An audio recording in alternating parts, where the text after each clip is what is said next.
Transmedia forum आपका स्वागत करता है। तो अमृतपाल सिंह ने डिब्रूगढ़ की जेल से अपना चुनावी पर्चा भर दिया है। अगर आप भूल गए हो तो आपको याद दिला दूं, अमृतपाल सिंह वो यही बंदा है जिसने पिछले 2-3 साल से इंडिया में खालिस्तान इशू जो है, जो कि सो गया था, स्लिप मोड पर चला गया था 1990 के बाद, 1990 के बाद, उसमें फिर से एक जान भर दी है।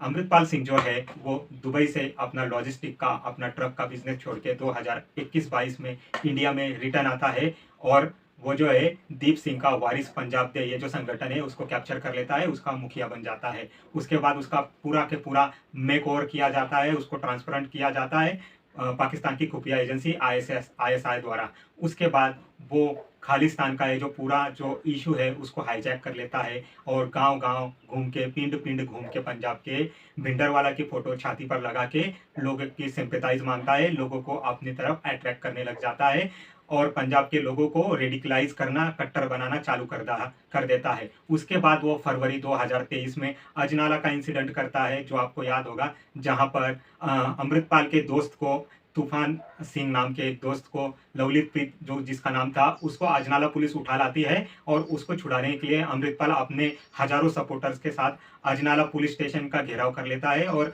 वहां पर जो भी पुलिस है उनसे बदतमीजी की जाती है और सरकारी काम में रुकावटें खड़ी की जाती है। एक टाइप से वो पूरा पुलिस स्टेशन को ही हाईजैक कर लिया जाता है। उसके एक महीने बाद खुफिया एजेंसीज और होम मिनिस्ट्री इंडिया की वो जाग जाती हैं और इस पूरे मामले का संज्ञान लेती है। उसके बाद ये जितने भी वारिस पंजाब दे और खालिस्तानी सपोर्टर्स थे, इनकी धरपकड़ चालू की जाती है। 100-200 से ऊपर धरपकड़ जो है खालिस्तानी सपोर्टर्स, इनको पकड़ा जाता है। लेकिन अमृतपाल सिंह 2 महीने तक सरकारी एजेंसियों के और पंजाब पुलिस के हाथ में आता नहीं है। कभी ये गांव, कभी वो गांव, कभी ये गुरुद्वारे, कभी वो गुरुद्वारे, ऐसे अपना ठिकाना बदलते रहता है। 2 महीने के लगभग बाद अमृतपाल सिंह को पंजाब केंद्रीय सेंट्रल ब्यूरो की मदद से पकड़ लिया जाता है और उसे पंजाब से दूर 1,500-2,000 किलोमीटर दूर आसाम की डिब्रूगढ़ जेल में भेज दिया जाता है कि उसका जो पंजाब से नेटवर्क जो है खालिस्तानियों से और पाकिस्तानी जो भी उसके आका हैं, जहां से उसको इन्फॉर्मेशन और गाइडेंस मिलता है, वो ब्रेकआउट किया जा सके। लेकिन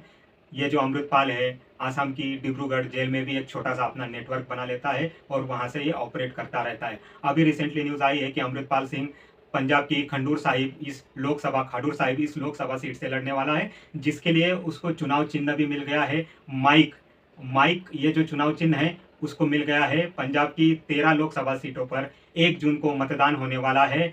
दिलचस्प बात यह है कि पंजाब की फिरोजपुर सीट पर से इंदिरा गांधी के जो 1984 में एसेसिनेशन हुआ था और उसमें जो 2 हत्यारे थे, बेअंत सिंह और सतवंत सिंह, उसमें से एक बेअंत सिंह का जो लड़का है सरबजीत सिंह खालसा, ये इलेक्शन में खड़ा है और उसको गन्ने का किसान ये सिंबल दिया गया है। अब पंजाब का इलेक्शन देखने के लिए बहुत दिलचस्प हो गया है कि इसमें कौन कौन चुन के आता है, क्योंकि 13 लोकसभा सीट में 328 उम्मीदवार खड़े हुए हैं, जहां 170 निर्दलीय उम्मीदवार खड़े हुए हैं। क्या ये वोट कटवा साबित होंगे या इसमें से कुछ चुन के भी आएंगे, ये देखना भी दिलचस्प हो जाएगा। रही बात खडूर साहब सीट की, जहां पर अमृतपाल सिंह लड़ रहा है, यहाँ पर टोटल 17 लाख पॉपुलेशन है जो कि वोटिंग कर सकती है, मतदार हैं। उसमें से 75 to 85% सिख पॉपुलेशन है, मोटा मोटी 12-13 लाख सिख पॉपुलेशन है, हाईली रेडिकलाइज पॉपुलेशन यहाँ की। तो यहाँ पर खालिस्तान के लिए एक छुपा हुआ सपोर्ट रहता है। तो शायद यहाँ से ये जो खडूर साहिब लोकसभा सीट है, यहाँ से अमृतपाल सिंह जीतने के चांस ज़्यादा दिख रहे हैं और वो आने वाली 4 जून को जो रिजल्ट डिक्लेयर होंगे, शायद उसमें से जीता हुआ दिखाई देगा और दिल्ली की लोकसभा में बैठा हुआ भी अगले साल या मई जून के बाद ही आपको दिखाई देगा। करंटली तो अमृतपाल पर NSA लगा हुआ है, नेशनल सिक्योरिटी एक्ट लगा हुआ है, जिसकी वजह से उसको जमानत नहीं दी जा रही, लेकिन वो जेल से ही अपना चुनावी पर्चा भरकर जीत कर आने के सपने देख रहा है। अब ये सारा मामला इंडिया के लोकतंत्र को, इंडिया के पॉलिटिक्स को ऑब्जर्व करना होगा, क्योंकि आप साउथ में देखते हैं DMK, AIDMK, जितनी भी तमिलनाडु की पार्टीज है, वो रह के इंडिया से बाहर निकलने की बात करती हैं, अपना एक देश तमिलनाडु बनाने की बात करती हैं। DMK के ए राजा, ये जो फोटो में दिखाई दे रहे हैं, खासकर ये बहुत ही ओकल होके बोलते रहते हैं कि हम हिंदुओं से अलग है, हमको एक अलग देश चाहिए, हमको तमिल लोगों का एक देश बनाना है। वैसे ही हैदराबाद के ओवैसी ब्रदर्स जो है, वो दोनों भी थोड़ी नॉर्मल पॉलिटिक्स छोड़कर हटकर बात करते हैं। वैसे ही भी आप नॉर्थ ईस्ट में देखते हैं, नॉर्थ ईस्ट में